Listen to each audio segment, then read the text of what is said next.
This hearing is the second in a series of hearings by this committee to highlight on a bipartisan basis the Chinese threat to American economic and security interests. Today's hearing is dedicated to the threat posed by China's industrial, financial, and economic strategy, as well as Beijing's hostile acquisition of American research, innovation, and intellectual property. To help us highlight this threat posed by China, the committee welcomes four leading experts. Michael Brown is the former CEO of Symantec and co-author of a Pentagon study on China's technology transfer strategy. Michael Pillsbury, director of the Center for Chinese Strategy at the Hudson Institute. James Phillips, or Jim Phillips, is chairman of Nanomech. And Alyssa Ankania, did I say that correctly? Ankania, from the Center for New American Security. As a reminder to our members, we are and will remain in open session. This hearing will address only unclassified matters. To our guests in the audience, welcome. We appreciate your interest in today's hearing. We expect proper decorum will be observed at all times, and disruptions during today's proceedings will not be tolerated. Without objection, the chair may declare a recess at any time. For many years, the committee has warned about China's aggressive acquisition of the intellectual property of the United States and others around the globe. Specifically, China is targeting our innovation base through both legal and illicit activities, including espionage, state-sponsored theft, forced technology transfers, and the evasion and violation of U.S. export controls and the use of backdoors to encryption technology. The committee has led efforts to strengthen the authority of the Committee on Foreign Investment in the United States. It's also called CFIUS, an interagency body that reviews transactions for national security risk. Transactions from China form a significant part of CFIUS's work, and Congress should give CFIUS the ability to ensure China is not posing a national security risk through acquisition of sensitive U.S. assets. Meanwhile, there is no level playing field for U.S. businesses in China due to Beijing's economic coercion, regulatory discrimination, and use of state subsidies to prop up domestic firms. America's strategic competition with China involves economic, military, and technological domains, and it is important to note that the competition is playing out in fundamentally different ways from the U.S.-Soviet competition during the Cold War. The United States and Soviet Union had minimal interaction in the economic and academic spheres, as the two sides maintained strict barriers to mutual trade and academic exchanges. Today, by contrast, the United States and China are deeply intertwined in economic, trade, academic, and other realms, posing unique challenges for the United States across a range of areas. By stealing our innovations, China is gaining strategic, economic, and military advantage while advancing its ambitious goals to dramatically increase its force projection capabilities in Asia and beyond. Previous administrations avoided direct confrontation with China, failed to mitigate Beijing's activities, or to fundamentally improve bilateral relations, and were continually hampered by a failure to properly account for the crucial role of the Chinese Communist Party, or CCP. It is vitally important to understand how Beijing has aggressively sought to consolidate economic power under the centralized authority of the CCP. The party has systematically exerted its influence within state-owned enterprises, gained more control over non-state-owned enterprises, and advanced ambitious initiatives across multiple critical economic and technological sectors. Make no mistake, China's private and state-owned enterprises are all ultimately subject to the decisions of the Chinese Communist Party. America's major challenge is shaping how U.S.-China competition will develop over coming years. Our committee's efforts will be focused on sharpening our understanding, building awareness, and informing the public and U.S. leaders so that we can continue to get our policies right. While much of the committee's work will be, by necessity, remain classified, the committee hopes this unclassified hearing will ensure that Congress, the administration, and the American people are fully aware of the growing challenges posed by China's activities. With that, Mr. Schiff, the ranking member, is recognized for his opening comments. I thank the chairman. Before we turn to the subject of the challenge posed by China, there is another issue that our committee members wish to raise concerning a more proximate threat from Russia.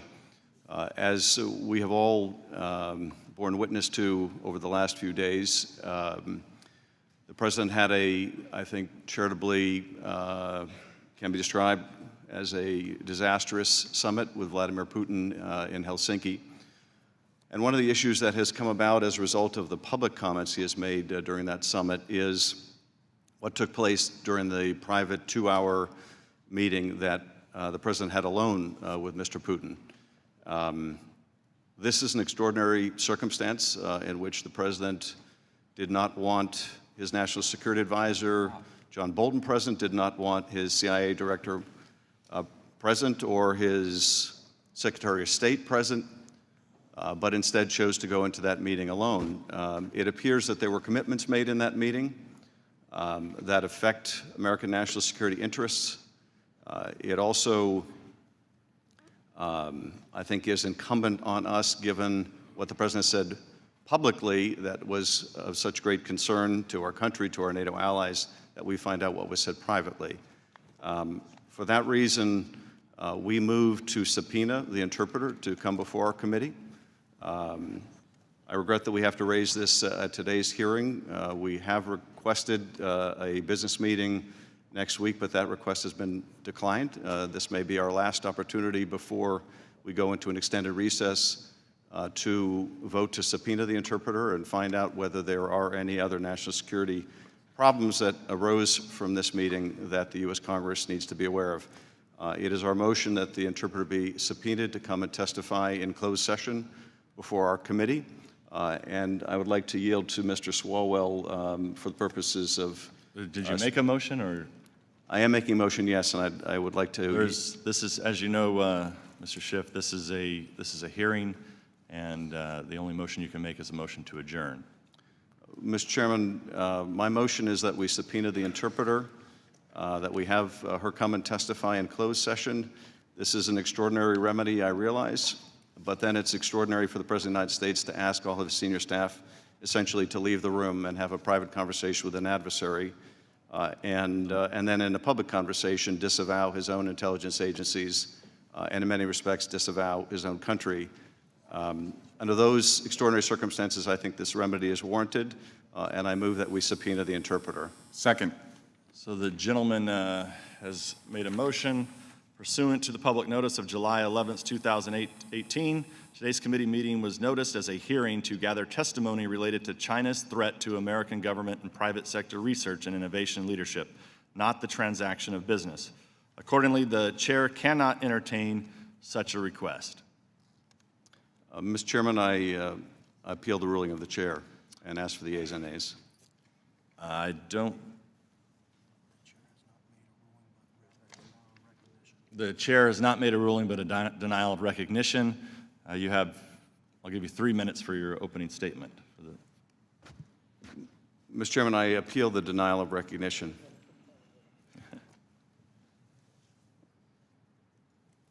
The chair has, well, I'll give you an extra 30 seconds, so you have 3 minutes left for your opening statement. Mr. Chairman, are you refusing to allow a vote on the ruling of the chair? The gentleman is aware.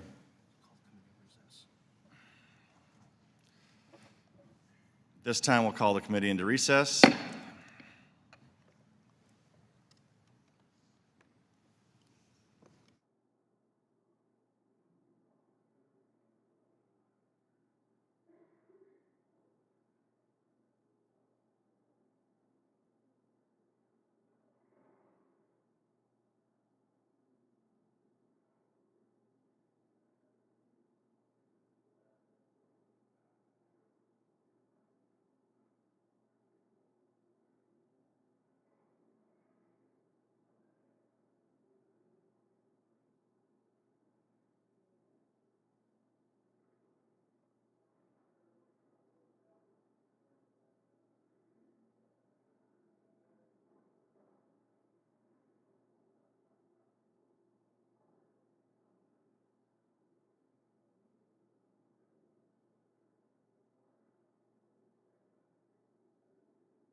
Okay, we'll bring the committee back into order, and I will recognize Mr. Schiff for the purpose of making a motion. Thank you, Mr. Chairman. Mr. Swalwell and I move that the interpreter that was present for the private 2-hour meeting between the President and Vladimir Putin be subpoenaed to appear in closed session before our committee. Mr. Chairman. Mr. Conaway. Mr. Chairman, I move to table the gentleman's motion. Gentleman has a motion to table the gentleman's motion. All those in favor say aye. Aye. Aye. Those opposed? No. No. Mr. Chairman, on that, I request the yeas and nays. Yeas and nays are requested, and the clerk will call the roll. Chairman Nunes. Aye. Chairman Nunes, aye. Mr. Conaway. Aye. Mr. Conaway, aye. Mr. King. Aye. Mr. King, aye. Mr. Lobiondo. Aye. Mr. Lobiondo, aye. Mr. Rooney. Mr. Rooney, aye. Ms. Ross-Layton. Aye. Ms. Ross-Layton, aye. Mr. Turner. Mr. Turner, aye. Dr. Wenstrup. Dr. Wenstrup, aye. Mr. Stewart. Mr. Stewart, aye. Mr. Crawford. Mr. Crawford, aye. Mr. Gowdy. Ms. Stefanik. Ms. Stefanik, aye. Mr. Hurd. Ranking Member Schiff. No. Ranking Member Schiff, no. Mr. Himes. No. Mr. Himes, no. Ms. Sewell. Mr. Carson. No. Mr. Carson, no. Ms. Spear. Mr. Quigley. Mr. Swalwell. No. Mr. Swalwell, no. Mr. Castro. Mr. Castro, no. Mr. Heck. Mr. Heck, no.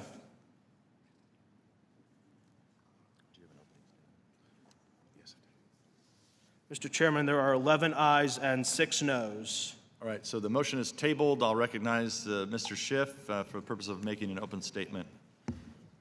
Mr. Schiff is recognized. Thank you, Mr. Chairman. At the outset of our May hearing on the military dimension of the challenge posed by China, we discussed devising responses that will safeguard our national security and economic well-being. There can be no doubt that the centerpiece of the international order over the next several decades will be, in many respects, the relationship between Washington and Beijing. Some are likening this to a new Cold War with China replacing the Soviet Union as our global rival, but there's a marked difference between China and the USSR. Throughout the 70 years of its existence, the Soviet Union never posed a true economic challenge to the United States or the West. Consumer goods were chronically in short supply and shoddily made. Soviet agriculture was notoriously unproductive, while the tech sector was devoted almost solely to the military. Finally, the corruption and ineptitude of Soviet planners contributed to the stagnation of the Soviet economy. By the late 1970s, it set the stage for the demise of the USSR in 1991. China, on the other hand, has built a dynamic economy that has been growing rapidly for several decades and which has lifted hundreds of millions out of poverty and made Beijing a world leader in both manufacturing and technology. China's GDP has grown by more than 1,000% since 2001, with a similar rise in defense spending. This has allowed Beijing to assert itself with increasing confidence in Asia and beyond. Beijing has accomplished this both by unshackling its economy and through significant government intervention that has focused resources and attention on strategic sectors. At the same time, China has explored, while acquiring technology through domestic research and development, through strategic acquisitions and investment in foreign technology and natural resources. On the one hand, we must do more to police China's ability to invest in or outright acquire American technology. Congress is considering the Foreign Investment Risk Review Modernization Act, which would broaden the jurisdiction of CFIUS. It would also give CFIUS more power to investigate and potentially block foreign transactions by expanding the definition of critical technology and CFIUS's jurisdiction. On the other hand, we should also revisit whether and how the United States catalyzes its own research and development and how we can ensure that crucial investments are made, especially in the context of an economic paradigm that too often prizes short-term profitability over long-term viability. We very much look forward to the testimony of the witnesses before us today, and with that, Mr. Chairman, I yield back. Ranking member yields back. With that, Mr. Pillsbury, you're recognized for 5 minutes.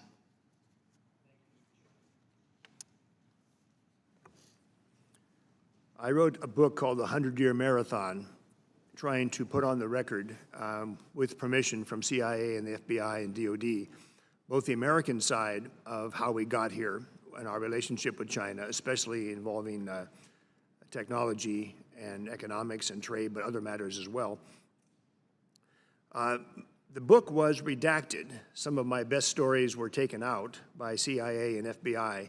I, of course, complied with that, but they left enough in the book to let me tell the story of why we have gotten where we are today with China. One of the factors is, in fact, a series of highly classified meetings between American presidents and their Chinese counterparts to make agreements which were not disclosed to the public or to Congress for 30 years.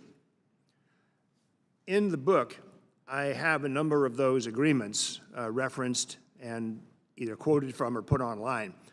In the beginning, we should have known, and I blame myself here too, we should have seen the Chinese drive for economic growth and their turning to America as a strategy. Instead, it looks like at the time it was thought of as an auxiliary event compared to the geopolitics of balancing the Soviet Union. Looking back, we can see the Chinese interest in technology transfer, sending students to America, a whole series of actions that grew and were never opposed by the American side. So where we find ourselves today, I mean literally today, the Chinese ambassador here in Washington has published an op-ed piece this morning. He reviews the various allegations, both from Congress and from the Trump administration, about illegal technology transfer, espionage. So quite a long list. In fact, the latest White House report lists 50 of these practices. According to Ambassador Cui this morning, this is all false. China has engaged in nothing like this. He denies everything. There have been 2 or 3 articles in the last few days in the Chinese press going over specific allegations and denying them. Now, he says anyone familiar with Chinese history knows that pressure doesn't work for our nation.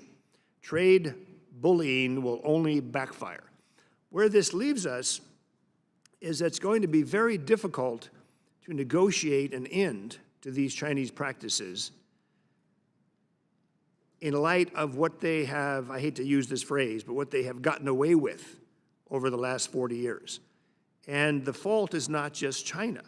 Obviously, if you look back on some of the early FBI publications, unclassified publications, as early as 2000, the FBI was sounding the alarm.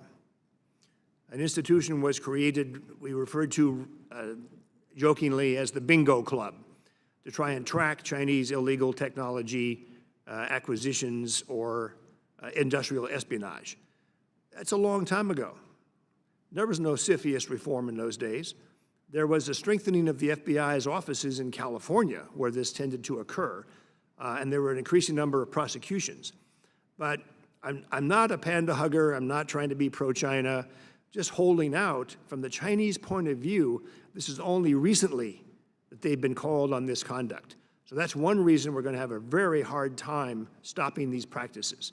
A second theme of my 100-year marathon book has been our misunderstanding, including myself, of the Chinese belief, deeply held belief, that they deserve to be number one in the world. There's a quotation recently from which I got the title 100-Year Marathon. It's a book called The China Dream, which President Xi takes seriously and has praised. In that book, he refers to a 1955, the Chinese author, refers to a 1955 statement by Chairman Mao that China's destiny and China's historical contribution to all mankind will be to replace the United States of America as the number one economic power in the world. A number of Chinese economists have backed this up. Over the last few years, there's been 2 famous books in China.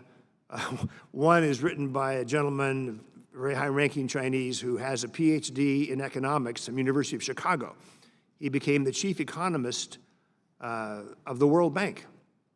His forecast is that China will be double the American economy in about 10 years, and it will be triple by 2049. I mentioned 2049. That's the end of the 100-year marathon. It's believed by the Chinese authors to start in 1949. So the other book by a Chinese economist named Huan Gao has a similar projection. In other words, the China dream, not to be spoken aloud so the Americans can remain asleep, one Chinese general told me, but the Chinese dream is on course. It's to surpass us where they see a period of what they call danger. The dangerous period is as the Americans begin to wake up and realize that they're going to be number two, they might take what the Chinese call reckless action. That's the phase I think we're in today. But slowly, as the Americans begin to realize that they're only half of the Chinese economy, the Americans will come around and accommodate to reality. This is how I understand Ambassador Sui's op-ed piece this morning to be, that they're going to deny this. They have opened the door slightly. Yes, China might buy more American exports. They've offered as much as $60 or $70 billion increase next year, but that had a condition to it. It was an offer only active if the Americans put no tariffs at all on Chinese products. So we obviously have blown through that. There's a number of other issues that we can get into, but my book is about how deeply held these beliefs are in China, how long they've gotten away with this, and a kind of a warning I've given to my friends in the Trump administration that please don't underestimate what we're dealing with. The kind of feistiness you can see over the last 2 months in the Chinese media is they're almost spoiling for a fight. They claim that they will set up an institution that will take the taxes they get from the tariffs on American products and use those to compensate Chinese companies. So we're dealing with a very, what's a good term for it? A good negotiating opponent. The other theme in the book I go through where there were some redactions, is the cooperation between the US, CIA, and the DoD and their Chinese counterparts. We worked together in 1982 to try to drive the Vietnamese army out of Cambodia. There was a base in Thailand where there was joint training. We worked together in Afghanistan, where the Chinese provided, we paid for, through CIA funds, $2 billion of Chinese weapons to be transferred to the Afghan resistance. There was another program in Angola, and I describe in the book a number of other foundational events of cooperation between the US intelligence service and the Chinese intelligence service. This is very little known, but it provides a strategic foundation for cooperation between the US and China that I think will endure through the trade disputes. However, how we're going to get them to confess what Michael Brown has learned, what Jim Phillips is going to talk about, what I believe is in the works of, in the published record by scholars, I do not know. Thank you very much. Thank you, Mr. Pillsbury. Mr. Brown, you're recognized for 5 minutes. Thank you, Chairman Nunes, Ranking Member Schiff, and members of the committee. I'm pleased to be with you today to share my understanding of China's systematic plan to transfer technology. I came to this work as a former CEO of 2 Silicon Valley companies, Quantum, a computer storage provider where I worked for 20 years, and Symantec, the cybersecurity firm where I was CEO through fall of 2016. At that time, I began serving as a Presidential Innovation Fellow, working for the Defense Innovation Unit, Experimental, DIUX, in Silicon Valley. However, I'm here today in my personal capacity and not as a spokesperson for the Defense Department. In 2016, I co-authored a report on Chinese investments in venture-backed startup companies. We found that Chinese firms participated in a record 16% of all venture deals in 2015 and remained at 10% in 2016 and 11% in the first 10 months of 2017. This is concerning for several reasons. First, the growth of these investments is up substantially from a level of 1% to 6% in the period 2010 to 2014, and it's accomplished through more than 500 Chinese-based or affiliated entities, those investments. Second, the technologies where Chinese firms are investing are the same as where U.S. venture capital firms are investing: artificial intelligence, autonomous vehicles, augmented reality, blockchain, genetic engineering, et cetera. Third, since venture investing depends on deal flow, investors see many more deals than they invest in. As a result, it's likely that Chinese investors in aggregate have seen upwards to 1/3 to 1/2 of recent U.S. financings, venture financings. so they have a broad view of innovation across a range of technologies. Therefore, it's both logical and probable that China uses this broad view of U.S. innovation as a vantage point from which to target specific technologies, the underlying IP and know-how, as well as the key talent developing them. Once targeted, China can deploy one of 10 different technology transfer mechanisms, both legal and illegal, to bring this technology to China. Fourth, by investing in early-stage technology companies, Chinese investors are learning about these technologies at the same time and at the same rate that we do, which precludes any time-based advantage for U.S. industry or the U.S. military. Fifth, before the proposed FIRMA legislation, there was no monitoring, reporting, or control of investments in technologies important for national security. And lastly, the Defense Department will tend to avoid contact with early-stage technology companies that have a significant level of foreign ownership, even if the company is developing technology important for national security.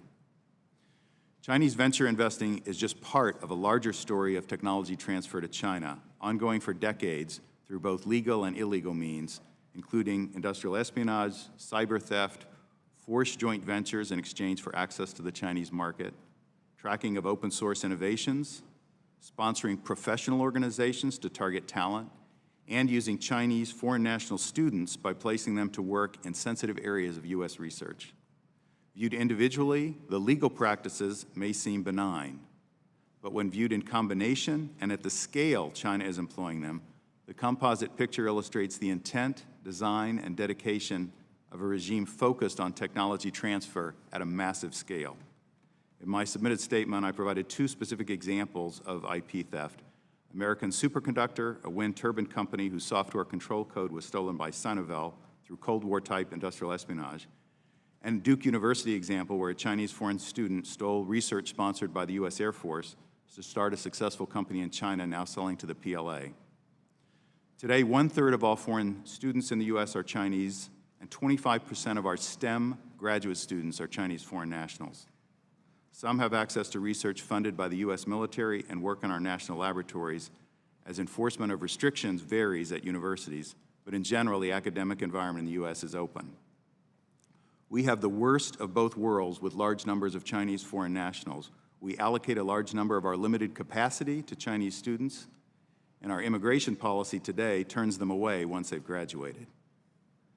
In a study released a year ago, the Commission on the Theft of American Intellectual Property said the annual losses from IP theft range from about $225 to $600 billion. This wide range indicates we do not have our arms around the problem, except to say that the scale is massive. The U.S. government does not have a holistic view of how fast this technology transfer is occurring, the level of Chinese investment in U.S. technology, or what technologies we should be protecting. The U.S. needs a sense of urgency in developing 4 remedies. First, better defensive tools such as the CFIUS reforms included in FIRMA and expanded and updated export controls. Second, more aggressive investment of IP theft with sanctions on Chinese firms that steal, such as ZTE, and changing our laws so that Chinese firms can be successfully sued in U.S. courts, along with the ability to attach their assets if found guilty. Third, increased FBI counterintelligence resources with a change of objectives to prevent the IP theft rather than prosecuting cases. And fourth, a long-term game plan to be successful in the technology race we now find ourselves in with China. Let me conclude with 2 important points. First, any of the steps we take to deter technology transfer from China, which includes CFIUS reforms and changes to export controls, needs to be coordinated closely with allies to be effective. Otherwise, we simply create an incentive for talent and companies to move offshore. Second, while defensive measures like CFIUS reform and better export controls are important, they are not key to winning a technology race with China. Winning that technology race means we must invest in science and technology, ensure Americans pursue STEM education, and increase federally funded R&D. To enable the U.S. to win the last technology race with the Soviet Union, federally funded R&D was 2% of GDP in the 1960s. U.S. federally funded R&D has declined today to 0.7% of GDP. We must improve our technology base and innovation capability. Thank you for your attention to this important issue, and I look forward to answering your questions. Thank you, Mr. Brown. Mr. Phillips, you're recognized for 5 minutes. Welcome. Thank you, Chairman Nunez and members of the committee. My name is Jim Phillips. Mr. Phillips, could you grab your mic real quick? There we go. Okay. Chairman Nunes and members of the committee, my name is Jim Phillips. Thank you for inviting me here today to appear in front of you. It's a rare privilege to have the opportunity to comment to you on the importance of deep science manufacturing, the constant threat of international cyber warfare, and especially from China, and the importance of proper immigration policy relative to attracting and retaining in America our future Einsteins and Wernher von Brauns, and restoring U.S. competitiveness quickly to revitalize our most important economic engine of innovation. I've had the privilege to be involved in leading some of the most exciting developments in the digital revolution, such as the invention, development of instant messaging and broadband with the invention of the cable modem and several others. Most are predicting that more will be invented over the next 5 years than in the history of mankind. This is a major inflection point. The world is at this inflection point, and massive technology invention acceleration has been caused recently, and the acceleration by the inventions of the chip, software, storage, and the internet. The colossal supercycle of innovation commands that America take action immediately to respond to many challenges presented by China or suffer the consequences. Technology is pervasive, and technology is always a reflection of society. I now serve as Chairman and CEO of Nanomech Industries, a leading nano manufacturing firm and research company with hundreds of advanced material science products used by many of the largest iconic customers in the world, especially in oil and gas, military, trucking, automotive, aerospace, marine, and retail. We basically make atoms work smarter and harder. Nanomech is a highly innovative material science-based nanoengineering firm based in Northwest Arkansas with a portfolio of international award-winning inventions and commercial products, including breakthrough innovations in machining and advanced manufacturing, lubrication and energy, aerospace, biomedical implant coating, strategic military applications, such as the next generation U.S. Army combat uniform. We are poised for dramatic expansion of our inventions that are very revolutionary, that join the fortress of over 2,000 patents and claims. The world runs on machines, and machines run on lubricants and coatings. There are 10 machines per person today, and that is expected to increase to 100 machines per person within 10 years. All the problems left in manufacturing are at nanoscale. And all the solutions, therefore, are at nanoscale as well. The United States is locked in a moon race with other major countries trying to take advantage, trying to take advantage and the lead in materials, digital, and bioscience platforms via nanoscale engineering, research, development, and commercialization in what is sure to be the next industrial revolution of progress. While these competitive countries lost out to an extent to the revolution in progress in IT, they are determined to put enormous amounts of public and private capital to work to win this even more important race in nanoengineering that undergirds many of the inventions such as just described in terms of big data, AI, electronic and autonomous vehicles, robotics, and significant weaponization, very significant weaponization. Everything we make can be weaponized. To live well, a nation must produce well. Some manufacturers believe the global competition has made them stronger, more productive, and more competitive. Gains in productivity and output, however, are not translating into broader economic gains for the United States. The model of invent it here, make it there is not working at all to advance the economic interest and national security in the United States. The U.S. production ecosystem has been devastated over the past decade, and we must rebuild it in order to feed our engine of innovation, in order to compete on a global basis. We have developed advanced nano-lubricants, atom oil, atom lube, that dramatically reduce friction for machines to the point of near zero, and thus deliver extraordinary performance and energy savings by having machines last as long as decades longer, even leading to the birth of new types of machines. This work supports multiple industrial sectors, including superior operating heavy machinery, trucks, advanced machining, safer, much safer, and more productive things like trucking and ensuring American energy independence, automotive transportation, wind turbines, aerospace, and many more. In addition, the company has developed advanced nanopaints that can survive the most hostile conditions and suits that are antimicrobial, antibacterial, antifungal, anti-mold, anti-mildew, totally super hydrophobic, and totally fireproof for our soldiers. Could save hundreds of thousands of lives. The policies, programs, strategies, and business models that worked in the past are inadequate to secure America's future in the digital and nano age. U.S. manufacturers face the likes of China Inc. and others who operate as a gigantic monopoly, funneling massive government capital and resources into a select one or few state-run companies, without regard to normal costs for good working conditions, health care, regulatory, including environmental regulations, et cetera, as opposed to the typical U.S. manufacturer, both small and large, competing in their own country against scores of others who find themselves at huge disadvantages, building their manufacturing companies from scratch, absorbing all costs up front, including developing IP, safeguarding it, dealing with massive regulatory, R&D, factory design, build-out to code, legal expense, and seeking and finding growth-friendly investment to find the business and compensate a great management team. With the new tax laws and reductions favoring manufacturing in the U.S. by this administration, fortunately for America, manufacturing in the United States is barely beginning to turn more positive. Many firms are recalculating their total cost of production to take into account these changing conditions, which is slowing down and stopping offshoring. Talent is absolutely the key for manufacturing and national competitiveness.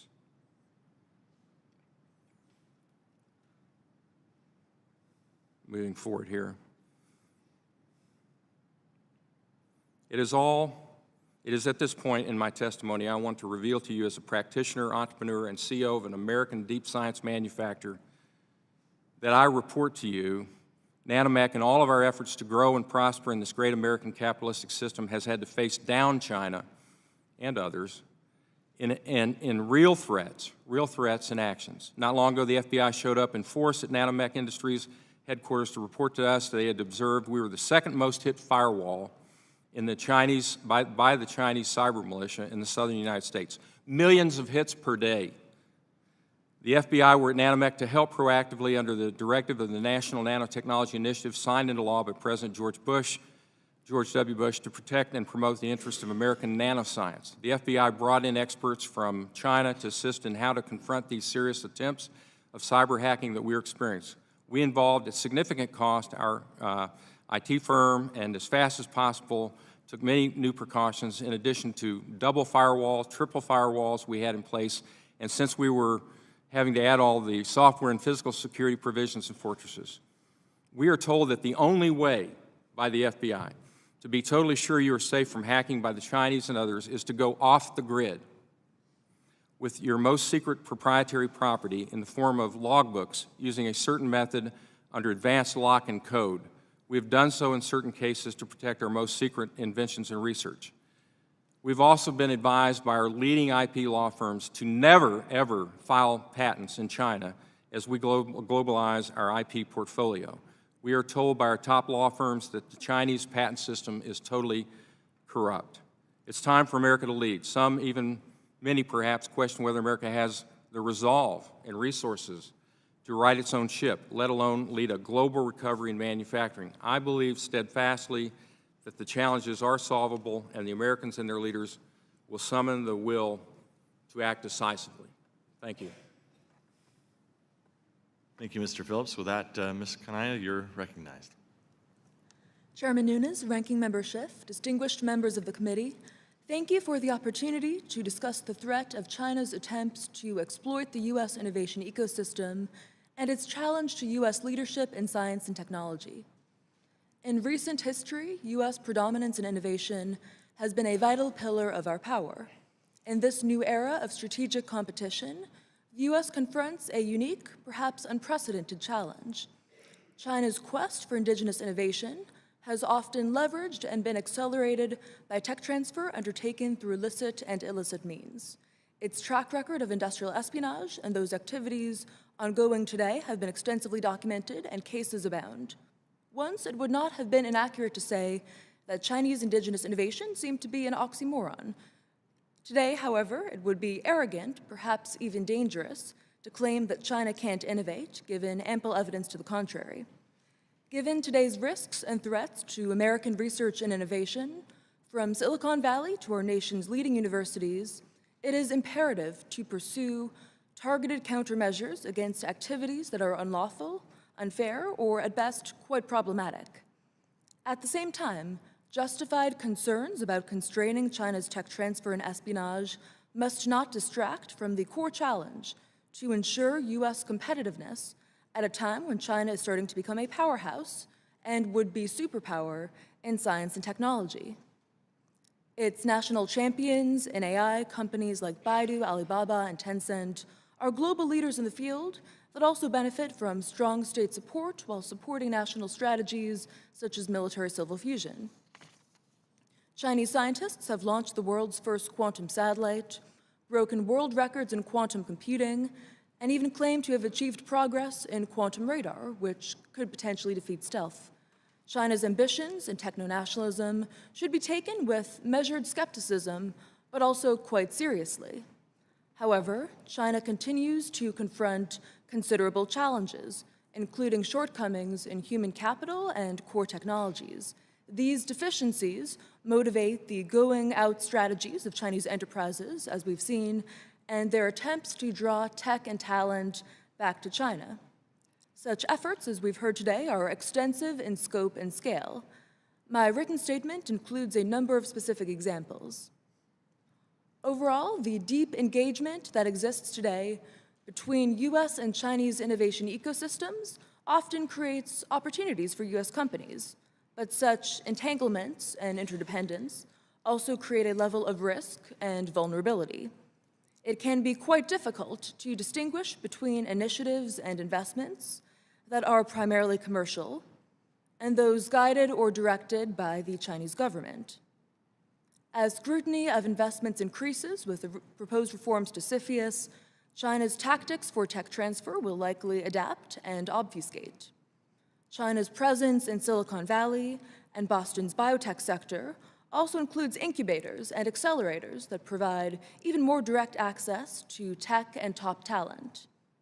Concurrently, Chinese companies have pursued highly targeted acquisitions focusing on robotics, genomics, and semiconductors, among other prioritized sectors. Turning to academia, American universities, particularly those that engage in sensitive research, have been a major target of Chinese cyber espionage. In certain incidents, U.S. research and educational institutions have also been exploited in ways that are problematic or may even contribute to Chinese military modernization.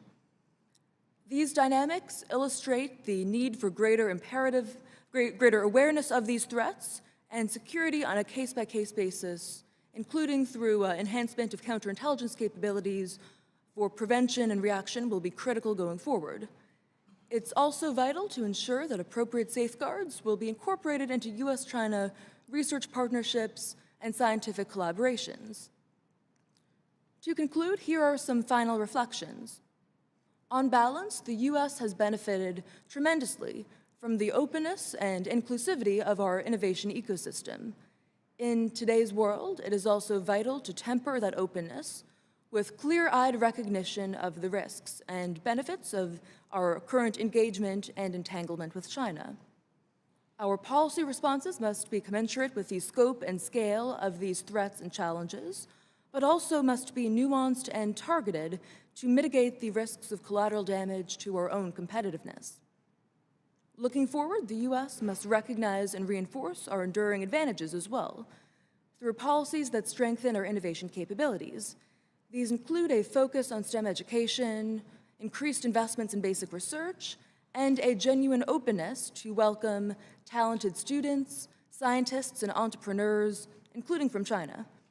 The U.S. must not only defend itself, but also go on the offensive, not just fearing competition with China, but rather embracing it. Thank you, and I look forward to continuing the conversation this morning. Thank you very much. So I'll start with a couple questions.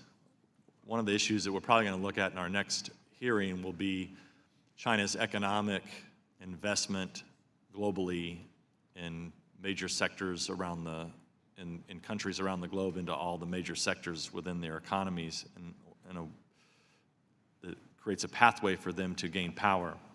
However, one of the things I'd like to look at, because I know, Mr. Pillsbury, you've talked about a lot of this, but it's in U.S. investment dollars that have went to China that have ended up helping the Chinese build out their infrastructure and possibly even military infrastructure. And I know that some of that's in your book. I haven't read your book yet, but I'd like for you to maybe, if you have any examples of that, I'd be interested to hear any of those examples here before the committee today. The examples are plentiful. There is actually no bilateral investment treaty between the United States and China. It's been under discussion for 30 years. It's been under negotiation for about 10 years. The Chinese have a list they call the negative list. It's areas that the United States or other countries cannot invest in. They also have a preferred list. This comes out in the, read my book first, but you should also read the USTR report, March 22nd, 2018. Extensive witnesses, Chinese documents that are translated, go into how they attempt to guide foreign investment into China into sectors that will not so much benefit the foreign investor, but benefit China. And it's quite a sophisticated system that seems to begin with the Chinese Academy of Science.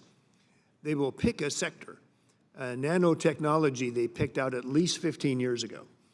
And there's a wonderful interview where a Chinese returned student holds up a nanotube and says he got this at UCLA together with his PhD.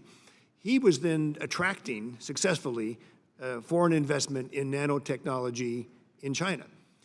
So I hate to, I mean, that's not the only example, but it's the system that I'm pointing to. And frankly, there's even examples where you would think Americans would not invest, like the dredging in the South China Sea to create essentially illegal features in the area. This is a massive company, Chinese company that does this. It's a state-owned enterprise, but it also accepts investment. And U.S. companies have invested in that dredging company, even as it conducts these activities. So you're saying the dredging company that created some of the islands that just popped out of the water, where yes, there was American investment into yes, those companies? That's right. It's completely legal. It's a question of strategy, geopolitics. Does the Congress want to permit this kind of activity to go on? And the answer in the last 40 years has been yes. American direct investment in China is a good thing. More recently, because of Michael Brown's report, Jim Phillips' concerns, your publications, I can't pronounce your first name correctly, so I keep not pronouncing your first name, but the academic community and the FBI have been sounding the alarm on where this is all going. And frankly, one of my biggest concerns is space technology. Senator Barbara Mikulski fought valiantly to make sure that NASA and the International Space Station did not have Chinese involvement. But more recently, the Chinese are pushing harder and harder. They've even got a movie called The Martian, where they show how the Chinese space program rescues the Americans. They're pushing very hard to acquire some of our most sensitive space technology and to get Americans to come and invest in these companies in China and to bring the high technology with them. So the concrete examples you're asking for, Mr. Chairman, I would say there are more than 100. What we're going to do to stop this is probably going to depend on the Congress, because the executive branch that I've been associated with working for these decades, the executive branch is sort of stuck on autopilot.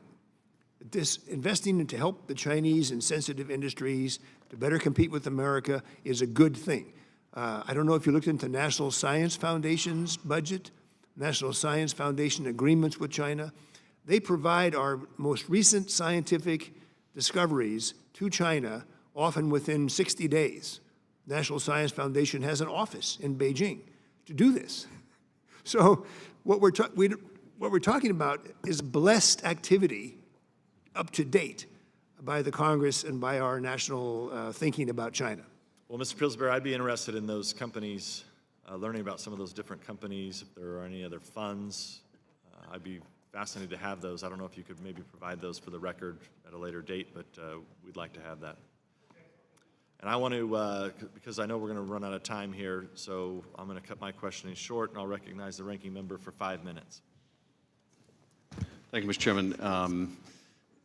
Mr. Pillsbury, it's fortuitous that we have you here today. I understand that part of your research has involved secret agreements reached between President Nixon and China and Congress's efforts to undertake to find out what those agreements were. Can you shed a little light? I assume those circumstances were different, that it wasn't the American president meeting privately and alone with the Chinese leader, but what success Congress had in finding out or not finding out about these agreements. And Ms. Kania, I wonder if you could help us prioritize. China's using a lot of different methods to acquire U.S. technology, some cyber theft, some financial investment in American firms or European firms to acquire the technology that way. Other techniques, sending foreign students here to study and come back. How would you have us prioritize our defenses in terms of those Chinese efforts, acknowledging that we also have to step up our own game, let alone play defense? Not to joke about serious matters, but it may amuse you to know that both Dr. Kissinger and President Nixon relied on the Chinese interpreter. So there was no American interpreter who could be subpoenaed. These documents that you're referring to were kept secret. And that may be the case next time. These documents were kept top secret, eyes only, for about 30 years. The efforts of a non-government organization that's affiliated with George Washington University brought these documents to light, in part through lawsuits and threats of lawsuits. Actually, George Soros was one of the funders of this group. It's called the National Security Archive. And I'll give you one example of what had been concealed for 30 years. Dr. Kissinger and President Nixon in their memoirs said Taiwan was not discussed in all of these meetings. It was really geopolitical, counterbalancing the Soviet Union. When the long transcripts were finally obtained by the Congress and the public, it seemed that Taiwan was a major topic.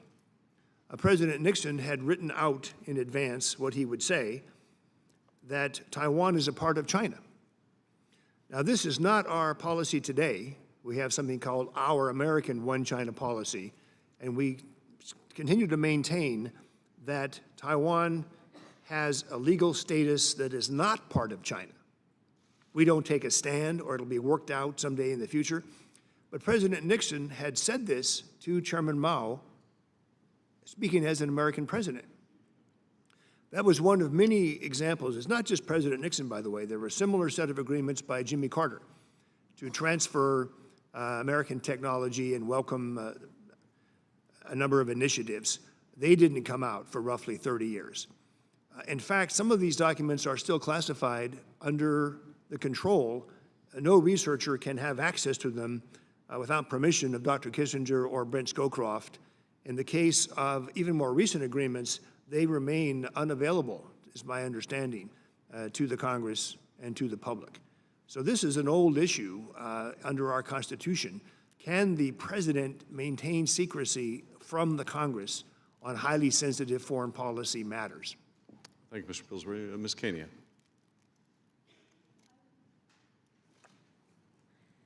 There is no single or simple solution at this point, given the complexity of these issues, but as you mentioned, it is important to prioritize, and in trying to break down the categories of activities, investments, as we've heard, can provide good situational awareness that can inform future targeting, but not necessarily direct access to tech if there are appropriate safeguards in place. What's received less scrutiny so far, but may be more concerning given the opportunities for more direct access to tech and talent are, for instance, incubators and accelerators being stood up in innovation ecosystems like Silicon Valley and Boston, some of which are supported directly by the local Chinese governments or by the Ministry of Science and Technology, and some intended to become centers for tech transfer or describe themselves as bridges between the US and China in terms of enabling the flow of that tech and talent back. So I think that those are mechanisms that require greater scrutiny going forward. In addition, I'd add that in terms of some of the activities of US companies and universities, given the high-tech nature of a lot of these technologies, I think we're reaching a point where for China, IP theft alone has diminishing returns, and really gaining access to the latent knowledge and talent and gaining access to sensitive research is vital. So there's a focus on, for instance, encouraging U.S. companies to set up joint laboratories in ways that could be mutually beneficial but could also become problematic, to set up research and development centers in China.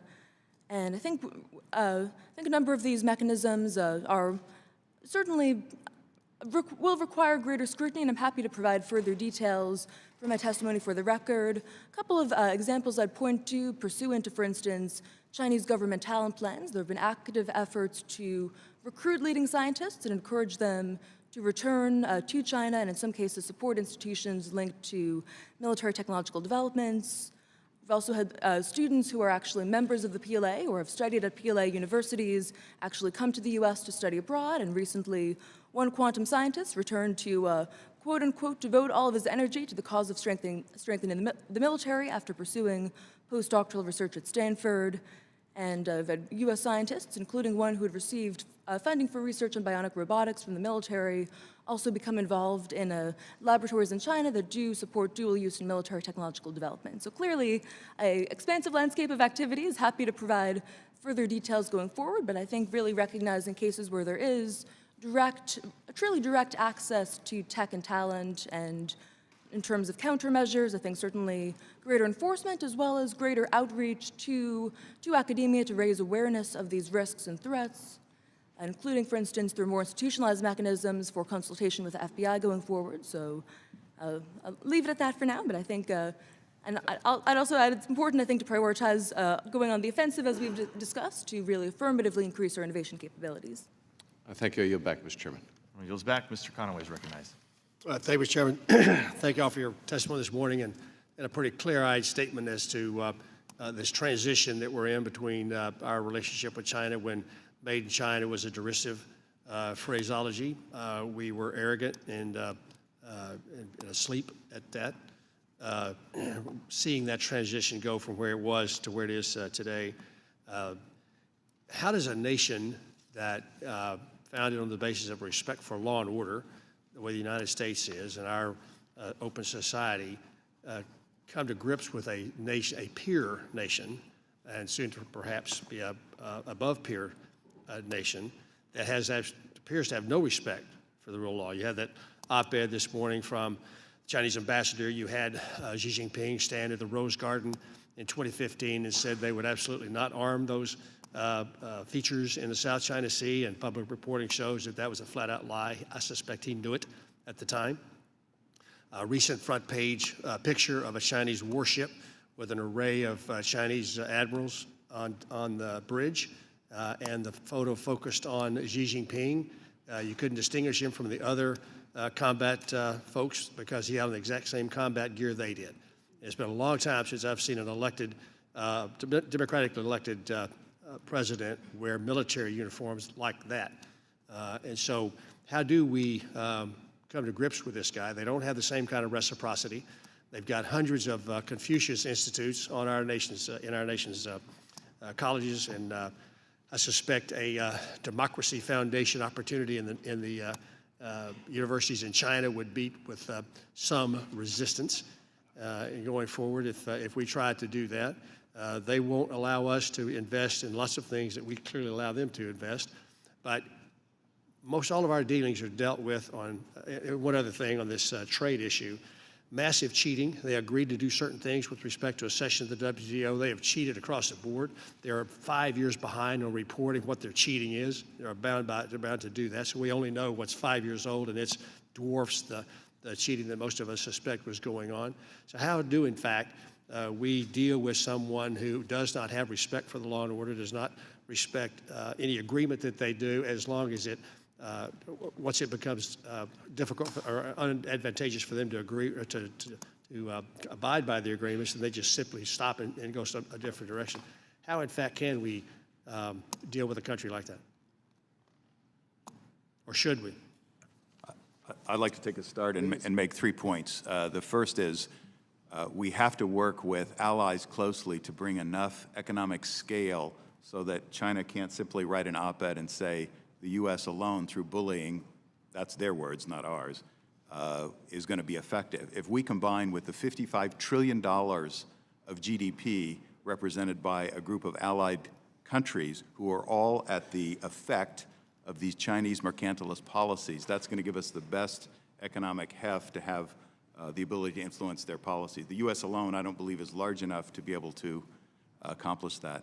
Second, I think we ought to prioritize by going after what's illegal that China's persisting in. So that's cyber theft and industrial espionage. We don't have enough resources aimed at even understanding how big that problem is, so we certainly don't have enough enforcement activity.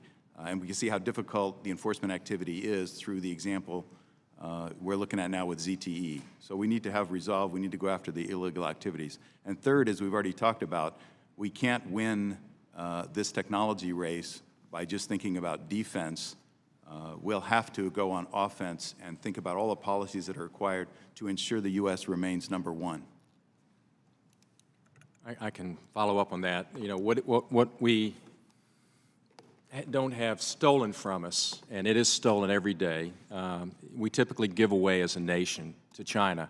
One of the greatest areas where we're losing billions of dollars every day in tax dollars is we have these great universities, and they are a great university system, the best in the world. We have the best national labs in the world.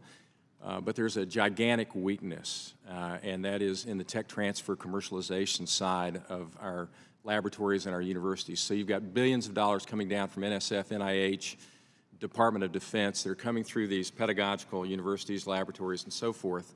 And while we're paying maybe $40 million to $100 million on a university campus for football, and I love football, you know, our tech transfer office may get a paltry $1 million, $2 million, and yet the president of that university is going to expect a Gatorade a week in terms of innovation. And so, unfortunately, this is a huge stranding of intellectual property. And what happens is that typically you have very, very, very, very few of our incredible science projects ever see the light of the day. And what happens is it moves very quickly to what's called publish or perish. And then we're publishing our very best science out of our universities, national labs, literally onto the internet, giving it free to countries like China. And, you know, it just doesn't make any sense to the extent that could be moved from ideation to invention to innovation to full execution, commercialization, and we could have the lead on innovation not only now but on a permanent basis. And all that translates to GDP. And the winner is not going to be through wars anymore. It's going to be through GDP. It's going to be the country with the best jobs and the most jobs. And you're going to get that through the system I just described. We have to improve tech transfer, commercialization. A lot of the people, typically the people are well-meaning, they're wonderful people, they've never run a company that run our tech transfer commercialization offices, they've never had the experience of entrepreneurism or even promotion. And to that extent, it absolutely strands itself, even though we've got, through the funnel of the United States, billions of dollars going into the universities, billions going into the national labs, and we just don't see it hit commercialization owned by the United States, delivered by U.S. corporations. It's a major, major problem. Well, Chairman, thank you. My time's expired. Thank you, gentlemen. Mr. Himes is recognized for 5 minutes. Thank you, Mr. Chairman, and thank you all. Good morning for being with us. I want to direct my questions to Mr. Brown and Mr. Phillips because I want to keep tugging on this cyber thread and ask you the question in two categories. So in cyber espionage, attacks on commercial assets, but also more in the national security, defense, and offensive capabilities. The American public might be forgiven some confusion about where the Chinese stand. We saw, obviously, the indictment of PLA officers under the previous administration, an agreement to reduce cyber espionage, which may or may not have worked. So I'd love to get, in both realms, the state of play. Famously, a DoD annual report to Congress in 2017 said China believes its cyber capabilities and personnel lag behind the United States. That was the DoD's opinion in 2017. Is that still true? Where are we in those two categories of cyber activity? Not being a spokesperson for DoD today, I can't comment on DoD's current feeling on that, but we can say that it's well documented that there are 250 to 300,000 PLA members who every day wake up with the mission of exploiting what can be gained, not only from the U.S., not only what can be gained for Commercially? national security reasons. That's exactly my point, Congressman, is they're focused on what can be stolen commercially to benefit companies that have support of the Chinese Communist Party, which has already been said by Chairman Nunes. That really extends to all companies within China. There's really no separation, even though some have closer ties, state-owned enterprises being a prime example. So I think cyber theft is just one of a system of technology transfer mechanisms, one of the illegal ones. But I think we have to look at this as an entire system of how they're transferring technology as we think about what we want to do to thwart that. You know, we're approached constantly by China to sell our products into China. You know, early in the negotiation, you find that if you're going to sell your products into China, that part of that goes to, they require you to give up your technology. They want you to expose your technology. And it's just not possible to really conduct business with China without giving away your science and your technology, especially if you're a small, mid-sized company, which is typically where most of your leading-edge innovation takes place. It's an incredibly unfair system. We don't do that type of negotiation because I've worked with both multi-billion-dollar companies as an executive, smaller companies, and we don't require that they turn over our science and technology in order just to buy their products. But that's the way it's done in China. So beyond the problems we have in tech transfer and cyber warfare that's amazingly bad, all this talk about Russia, I mean, I've been watching it on the TV. Russia's nothing. It's a zero. We need to quit talking about Russia. Russia's like 1.5 trillion. It doesn't even add up as a competitive company in GDP. There's a real war going on. It's a cyber war like never before, where they're invading the United States every day, trying to take over the United States in terms of all our science technology. If they're not stealing it, they're imitating it, or they're trying to get it through other means like I just described. Russia's a nobody. They're off the charts. And they really are not doing any of these things to the extent that they don't really have that kind of economy. The super economy that's surpassed in the last 10 years the United States is China, and we need to pay attention to China. Russia is virtually nobody. If I might chime in as well quickly, because I've conducted some fairly extensive open source analyses of Chinese cyber forces and capabilities, and I'd be more than happy to provide further details for the record. I think it's clear that while China may have lagged behind the U.S., and at one point Chinese hackers were better known for the clumsiness of their operational security and the wide-ranging extent of their activities than their actual sophistication, I think we're seeing that start to change, both with the creation of the PLA Strategic Support Force, which has integrated and consolidated space, cyber, electronic, and psychological warfare capabilities, as well as the shifting of some of those commercial cyber espionage activities to the Ministry of State Security. Just within the past couple of weeks, there was a major breach at a U.S. Navy contractor was exposed that resulted in the theft of highly sensitive data related to U.S. electronic warfare, as well as weapon systems under development. So that was, I think, something that truly highlighted that even U.S. contractors engaged in some of the most sensitive of research are still vulnerable and still regularly targeted pursuant to these activities. And I would also add to reinforce some prior points that some of the American enterprises that have the most sensitive technologies and are really at the cutting edge, such as startups and also university research that's quite advanced, are also some of the most vulnerable to targeting via cyber espionage, given that they often don't invest in defenses and have limited awareness of cyber capabilities. So I think we do, in prioritizing countermeasures, we do need to focus on cyber defense, and we need to focus on disrupting Chinese cyber operations, and we need to recognize that despite the Xi-Obama agreement, we've seen an evolution and transformation of the threat rather than a true attenuation of it, both with the enhancement of Chinese military cyber capabilities and ongoing activities, particularly by the Ministry of State Security, to continue to target sensitive IP and data. Thank you. I'm out of time, so I can't ask another question, but in a second round, I want you to help us with one thing, which is it's hard to know what the path is if you don't know what the end game is. Mr. Phillips, you said win. Mr. Brown, you said we're number one. What what is the end state we want? Is it 1950 when China is irrelevant and economically weak? Is it a U.S.-UK situation where we fight a war and 200 years later we're partners? I don't have any more time now, and I appreciate the chairman's indulgence, but in the second round, I really want you to paint a picture for this committee about what a win looks like.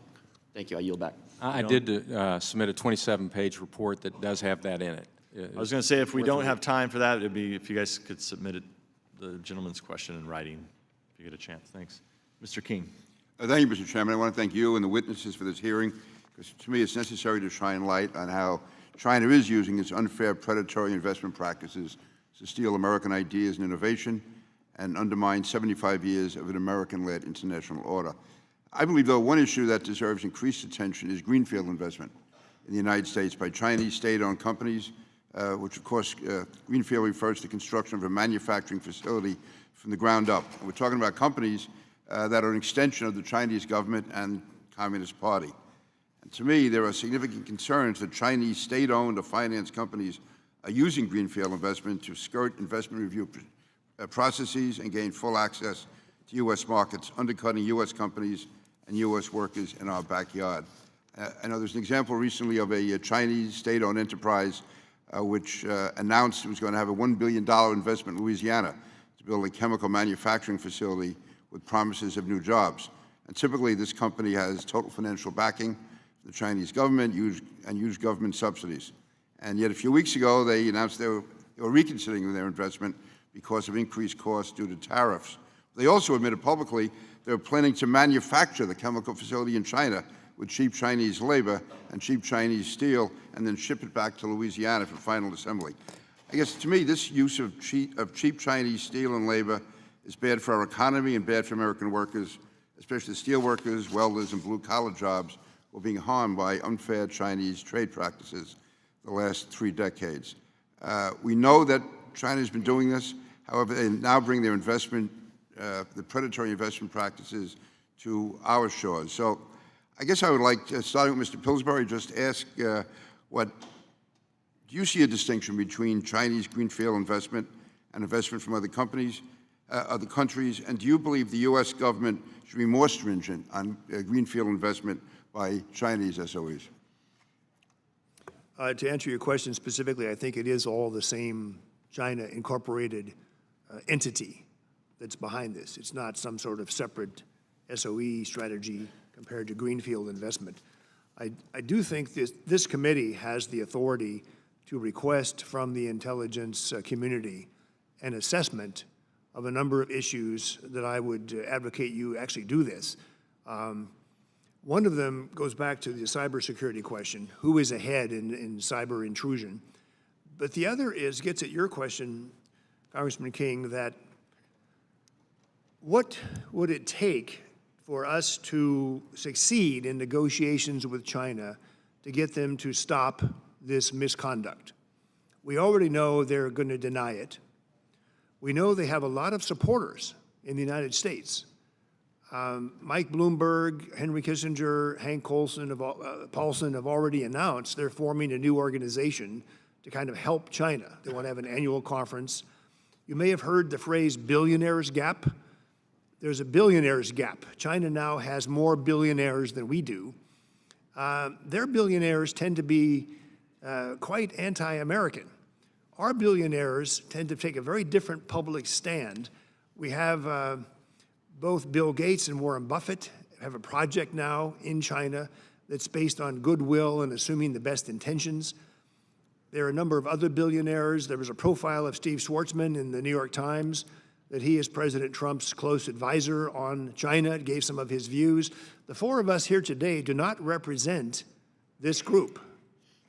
And until the intelligence community declassifies more of studies, until both the Senate and House Intelligence Committee ask what are China's weaknesses? How can we succeed in making them stop these measures? I'm quite pessimistic. So I'm happy to provide some examples for you of how the greenfields investment, in a way, is equally dangerous to us, to our standing as world leader. But our billionaires would disagree with me. And there's I believe the number is 540 American billionaires, 580 Chinese billionaires. So if you look at public opinion and things that the executive branch has been condoning, you have to be pessimistic until there's congressional action. You know, make no mistake about it, that we are totally at war with China right now. And a country's GDP, which is what it's all about, is the most important leading indicator. So as it goes, its increase and decrease, so goes jobs, spending, tax base, and then everything else. Unless there's a miracle, unless we get busy right now with this committee, with Congress, China will vastly exceed the GDP in the United States if it doesn't already. I mean, depending on some measurements. At that point, China will have the new world, leading over the same period. China will be the new leader of the free world, free or otherwise. China will be in control. America's reign as an economic leader of the world will be over. Will be over. This is very, very serious. So are the designations of the place with the best jobs in the world. It won't be the United States anymore. And leader of the free world. It won't be the United States anymore, because America will no longer have a disproportionate financial advantage that gives it the moral, economic, and the leadership authority it has now. When this happens, America loses. The world changes. Everything changes. But it won't have to use its military. Everybody, looks at military. Everybody looks at Russia. I cannot believe what we're doing with Russia at this point in time. Russia doesn't even make the playing field at this point. When its GDP surpasses America's, China will dominate the world economically by a margin far more than the United States has, and at that point, China will be in total control. If I might quickly build upon some of those points, not all Chinese investment is risky or problematic, but I would say that it certainly can be, although there in many cases are benefits to American workers and companies when we do have foreign direct investment. The difference in the case of certain Chinese activities is that they can be directed and exploited by the Chinese government and Chinese Communist Party in ways that are often opaque. So I think certainly greater scrutiny of these issues, and also recognition that they're global in scope and scale, as we've mentioned, which makes coordination with allies and partners imperative, because solving the problem here doesn't get us any closer to a solution if these activities certainly shift. And with its One Belt, One Road strategy, for instance, China is truly looking globally in its ambitions, both economically and geopolitically. Mr. Chairman, I'd like to introduce to the record a column by our former colleague, Senator Jim Talent, on Greenfield investment. Without objection. Ordered. That the gentleman's time has expired. Ms. Sewell's recognized for 5 minutes. Thank you, Mr. Chairman, and thank you, witnesses, for being here today. There should be no doubt in this room that Chinese cyber espionage, forced technology transfer, and the state-backed purchases of American companies pose an urgent and critical national security threat to the United States, as well as obviously affecting our bottom line in terms of our economy. Since World War II, American investments in research and innovation have given our nation's workforce a competitive advantage in the global marketplace. And the technology and ideas produced by the research that made the United States Armed Services the most powerful military in the world. But now China is forging a shortcut to its technology frontier, and that shortcut comes at the expense of the United States. That's what we're talking about today. The essential question for the United States policy is how we can keep our workforce and our military a step ahead when China steals our intellectual property and national defense secrets. I believe that one advantage that we have that is non-transferable is our relationships globally. And frankly, I'd love to hear your thoughts about whether or not the current administration's trade policies, which tend to be towards tariffs and levying these tariffs against China, is in some way helpful or harmful when we think about the global implications to our bottom line GDP and to our competitiveness going forward. I personally think that the president did no favors by undermining our relationships with our allies and propping up relationships with those folks that mean us harm and have shown to mean us harm. So I'd like to actually get to the question that Congressman Himes suggested. What is the end game? And most importantly, how do we get there? And whether or not I'd love to know your thoughts about whether or not our current policies towards trade are helpful or harmful in that process. Can you start, Mr. Phillips?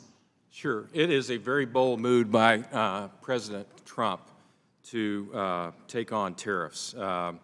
and, try to, in some way, reach an even playing field. Yeah, but when you have, I represent Alabama, and Alabama has a lot of global automobile manufacturers. I can tell you that we're quite concerned by the thought that he may be proposing a 25% tariff on automobiles and automobile parts that are being imported when you represent companies like Mercedes-Benz, Hyundai, which are in my district, and they make these cars in Alabama. They're made in America, and the imposition of that, we're really afraid will jeopardize jobs in Alabama. I guess my question really, though, is what is the... Do you want an instant fix, or do you want a fix that's going to take longer than maybe 1 quarter? And that's what it comes down to, because if you look at last year in China in terms of the difference in trade, we exported $130 billion to China. China exported $530 billion to the United States. They've been doing this for decades. That's why they're able to go to coral reefs and at the expense of billions, maybe trillions, create new military bases to take over the South China Sea. Now, to the extent of your question on tariffs,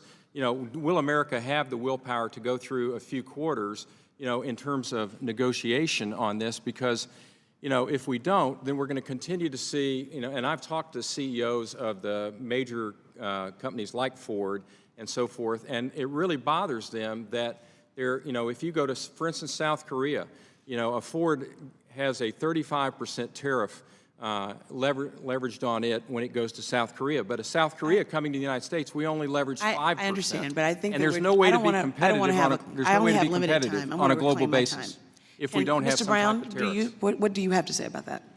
I think there's no way to get back to 1950, where Congressman Himes talked about, where the U.S. is that large a proportion of the global GDP. So what's the end game? So the end game is, how do we thrive in an environment that we help foster in the U.S. That is based on rule of law and the freedoms that we enjoy? That requires working closely with our allies to make sure that we are reinforcing that rule of law. That means reinforcing institutions like the WTO and maybe strengthening some of the enforcement so that the activities that are illegal, we have better ways to have consequences, because right now China doesn't see the consequences of the mercantilist behavior that they enjoy. Thank you, sir. What about you, ma'am? Tariffs are a tool, a source of leverage perhaps, but not a solution or a strategy, and we do need a much more comprehensive approach to this challenge going forward, and one that avoids collateral damage to our own competitiveness in the process. Say that this is not a new Cold War. We are much more deeply interdependent and entangled with China, and we have to think quite seriously about how do we manage the risks and benefits in ways that enhance our own innovation and enable the U.S. to truly thrive going forward in a very complex and competitive world. And this is not necessarily a zero-sum game. I agree we need to have much better enforcement. We need to impose costs and consequences when there are activities such as cyber espionage that are clearly illegal. We need to have better oversight and scrutiny of engagements or entanglements that are quite problematic. But I think we're really just at the start, and I think we need to think about crafting a much more well-rounded approach overall, and one that does involve close coordination with allies and partners, because we can only gain the requisite leverage and start to resolve this problem if we think on a global scale. Thank you very much. Thank you. Thank you. Thank you. Last question before we go vote will be Mr. Lobiondo. You have a... Okay, Mr. Lobiondo is recognized for 5 minutes. Thank you. So it sounds like we have a war opening up on multiple fronts, but while it's very dangerous, obviously, in all of these areas, could you tell us what you think are the several most dangerous areas for us, most critical areas for us, that while we're not going to pay attention to everything or we're really getting our lunch eaten on, that we have to be careful of? I'd like to start. I think the most important thing we can do is recognize we're in a global technology race and make sure we're investing in our own capability and capacity for the future. So of all the defensive things we could talk about, the most important thing is we go on offense. We've won technology races in the past. We've got to employ those techniques again, investing in ourselves, STEM education, federally funded R&D, the ability to commercialize innovation, and make sure we stay on the forefront. America is not short on innovation. We're the leading inventor in the world. It's not that we don't invent. We out-invent everybody. In the meantime, China manufactures, steals, and monetizes. And we have to wake up to that. I heard in the very opening of this committee meeting today that we've been asleep at the wheel. and the United States has. And we have to recognize that, everything's changed. It's not a war of bombs. It's a war of cyber warfare, and it's also a war of GDP and jobs. And the one that has the most GDP and the jobs is going to be the clear winner. And we have to take all the measures, both the positives that Mike just described, but also we have to take other measures. And they may even include tariffs. It may hurt a little bit to have a few tariffs. But are we willing, do we have the willpower as a nation to try and create more of an even playing field through things like tariffs that are temporary, that are part of a negotiation scheme, part of a strategy to win again? Otherwise, it's all China. Okay. I had additional questions, but in deference to my colleague, Mr. Turner, I'll yield the balance of my time to Mike. Mr. Lobiano, thank you. That's very kind of you.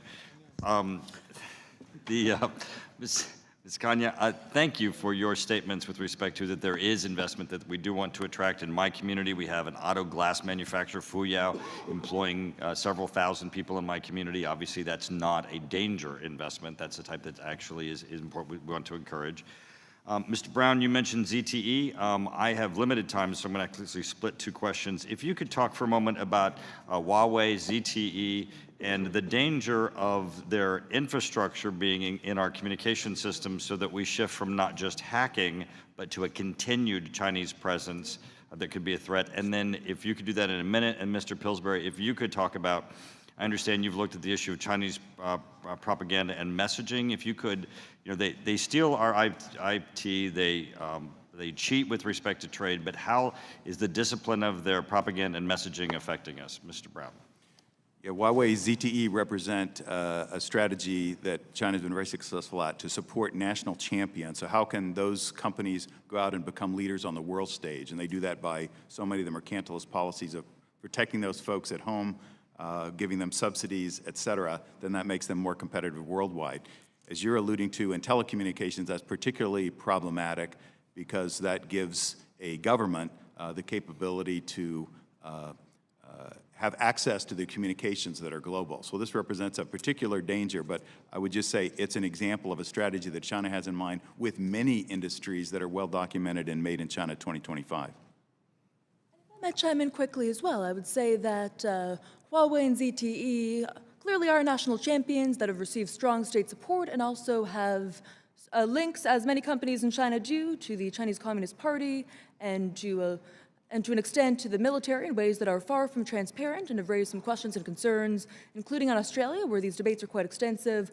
Huawei has been linked to a major data breach at the African Union headquarters, so I think certainly they have a lot to answer for on that front. And given that they are pursuing pilots and partnerships really around the world, including in a number of our allies and partners, the potential leverage that their construction of this infrastructure could provide, or the opportunities for espionage going forward, really represent a major challenge. And It would be very, 5G damaging. Yes. Mr. Pillsbury, propaganda.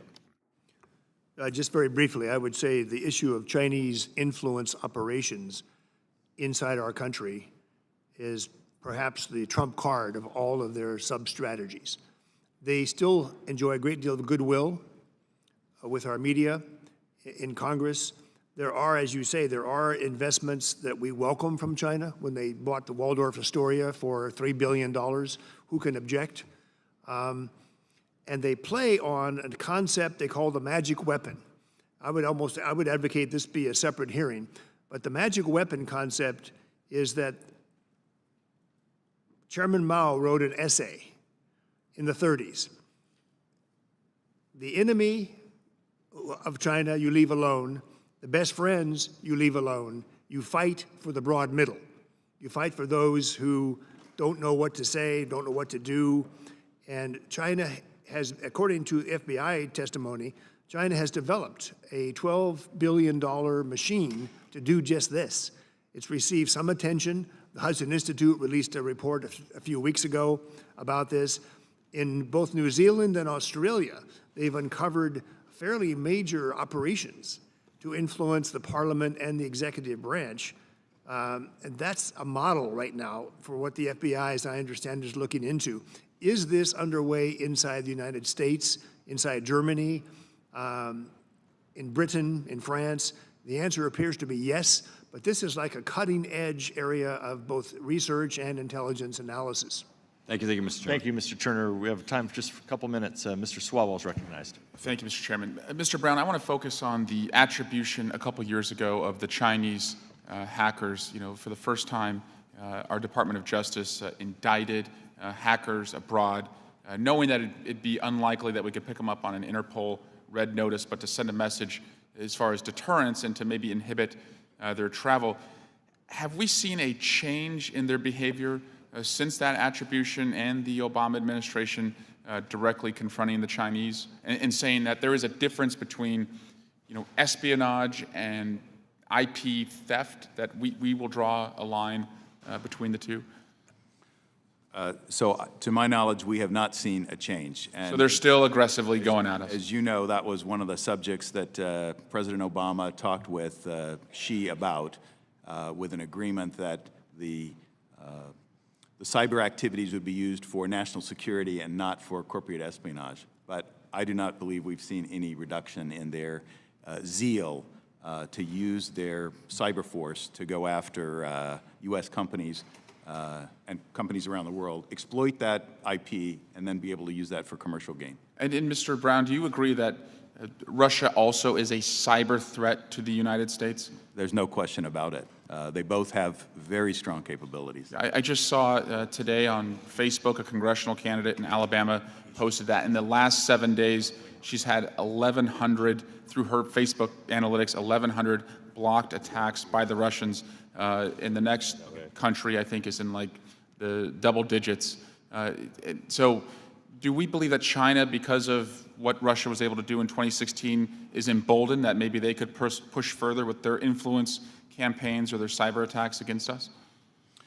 There's no question that there's tremendous capability, Russia versus China. Russia tends to be using their capability in a different way. Could China, though, if they wanted to, be just as effective as Russia was? I believe so. Thank you. I'll yield back, Mr. Chairman. If I might add to that quickly, I think certainly in the aftermath of the APT-1 report, which exposed Unit 61398 of the People's Liberation Army, there was a decrease in hacking, but it was temporary. The activities were disrupted. There was a response to the indictment of a number of PLA officers as well, but the threat has been transformed, but it hasn't in any way been mitigated. If anything, Chinese hackers have improved their operational security and the sophistication of their operations. There's been a change in the pattern of activities with a restructuring of Chinese military cyber forces under the Strategic Support Force, of greater activities from the Ministry of State Security at this point, including the recent hack of a Navy contractor last week. So I think, if anything, the effect of that has been to expose to Chinese leaders that they needed to really step up their game and make these activities harder to detect. And on the question of interference or influence, I think certainly China has been watching and has recognized the impact of the tactics that Russia has pursued. We may see similar operations undertaken by China, either via entities like the United Front Work Department or through PLA directly going forward, and some of those might start out by targeting countries like Taiwan or China's neighbors in Southeast Asia. So if we want to see where that threat is going, we should look in China's own backyard, because that's where they'll start. Thank you, Ms. Kanye. And Just to so we further can make our answer- votes. I'm Sorry, going to have sir. to. You I'm going to have yield to. back. Thanks, Chairman. The gentleman yields back. Unfortunately, we're out of time, and I think we're out of time on the clock on the floor, so we have to run and vote. But I want to thank all of you for your testimony. I apologize for getting cut short, but it's fascinating. The members will have 5 days to extend questions to all of you, and I know that you'll cooperate in responding to those questions, and we really appreciate all 4 of your time today. It's been very enlightening on a very important subject. So with that, without objection, the committee stands adjourned.